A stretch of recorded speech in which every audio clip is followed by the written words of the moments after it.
আমাকে এই যে মারছো, আমি যদি ভিডিওটা এই যে নিচ্ছি ভিডিওটা আমি কিন্তু পোস্ট করে দেবো ফেসবুকে, সবাই দেখতে পারবে তোমাকে। সবাই বলবে ঋদ্ধিমা ঋদ্ধিমার মাকে মারে, ঋদ্ধিমা একটা পচা মেয়ে। ভালো লাগবে এটা শুনতে?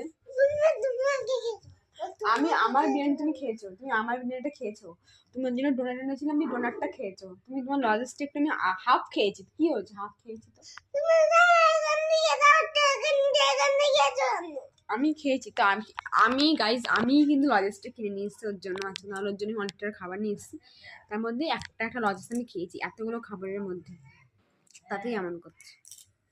আমি কি ওর মা? মানে আমি আর সত্যি মেসেজ আমি কনফিউজ হয়ে যাই যে এটা কি আমারই মেয়ে, কি হসপিটাল থেকে কি পাল্টাপাল্টি হয়ে গেছে নাকি, আমি সত্যি বুঝি না।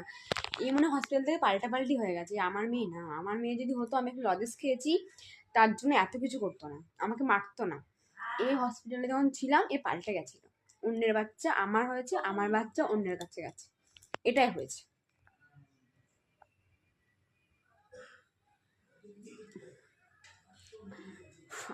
আমার চুলের জায়গায় নিয়ে আমার চুলগুলো একদম টেনে টেনে একদম কি করেছে, যাই হোক, অসভ্য, বাজে।